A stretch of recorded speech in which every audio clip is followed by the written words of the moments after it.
അമ്പലത്തിൽ ശത്രുവിനെ സംഹരിക്കുന്ന പൂജയുണ്ടോ? ഉണ്ടോ? ഏതെങ്കിലും ക്ഷേത്രത്തിൽ ശത്രുവിനെ കൊല്ലുന്ന പൂജയുണ്ടോയെന്നാണ് ഞാൻ ചോദിച്ചേ. ഇല്ല. ദേവന്മാർ നമ്മൾ കൊടുക്കുന്ന 27 രൂപ 50 പൈസയ്ക്ക് ഒരു ഗുരുതി നടത്തിയാൽ അത് മേടിച്ചിട്ട് മറ്റൊരാളെ കൊല്ലുന്ന ഈശ്വരന്മാർ നമ്മുടെ അമ്പലത്തിലുണ്ടോ? ഇല്ല. പിന്നെ എന്തിനാണ് ശത്രു സംഹാര പൂജ? ശത്രുവെന്ന മനോഭാവത്തെ സംഹരിച്ച് കളയുന്ന പൂജയാണ്, അല്ലേ? ചിലയിടത്ത് എഴുതി വെക്കും കൈവട്ടക ഗുരുതി. നമ്മൾ പറയണത് എന്താണ്? കൈവെട്ടാങ്കുരുതി.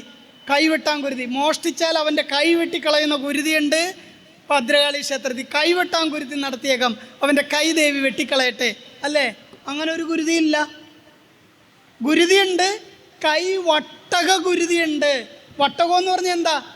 ദാ ഇങ്ങനെ വരുന്നതിനെ പിടിയെന്ന് പറയും, അല്ലേ? ദാ ഇങ്ങനെ 2 കൈയും ചേർത്ത് ഇങ്ങനെ തർപ്പണം ചെയ്ത് ഇതിന് വട്ടകം എന്നാണ് പറയണത്. കൈവട്ടക ഗുരുതി. 2 കൈയും ചേർത്ത്. വട്ടകം നിങ്ങൾ കണ്ടു കാണും. പടകോരി, ചോറ് കോരുന്ന സംഭവം കണ്ടിട്ടുണ്ടോ? പടയ്ക്കുന്നത്, അതും വട്ടകയാണ്. ആ വട്ടകയുടെ ആകൃതിയിൽ കൈകൾ വെച്ചിട്ട് കോരി ഒഴിക്കുന്നതിനെയാണ് കൈവട്ടകം എന്ന് പറയുന്നത്. ഇവിടെ നോട്ടീസിൽ കണ്ടു ഉച്ചപൂജ, ഉഷപൂജ, എതിർത്തു പൂജ, പന്തീരടി പൂജ, ഉദയാസ്തമന പൂജ. എന്താണ് ഇതൊക്കെ? എന്താ ഈ എതിർത്തു പൂജ? ജനിക്കുമ്പോൾ മുതൽ മരിക്കുന്നവരും കേൾക്കുന്ന പേരാ. എന്താ എതിർത്തു പൂജ? പൂജാരിയും കമ്മിറ്റിക്കാരും കൂടെ എതിർത്ത് നിന്നിട്ട് ചെയ്യുന്ന പൂജയാണോ? പിന്നെന്താ?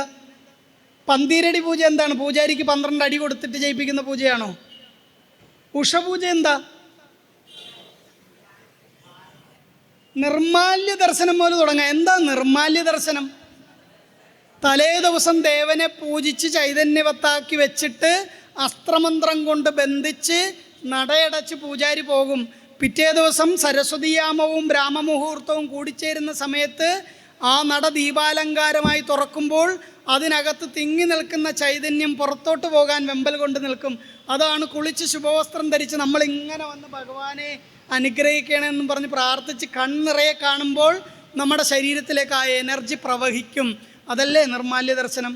അതിനുശേഷം അദ്ദേഹം ആ നിർമാല്യമെല്ലാം വാരി വടക്ക് കിഴക്ക് മൂലയ്ക്കുള്ള നിർമാല്യ സ്ഥാനത്തിട്ട് ഭഗവാനെ നന്നായി അഭിഷേകം ചെയ്ത് ശുദ്ധി വരുത്തി അലങ്കാരത്തോടു കൂടി ആദ്യത്തെ പൂജയാണ് ഉഷപൂജ. ഉഷസിൽ ചെയ്യുന്നത്, അല്ലേ?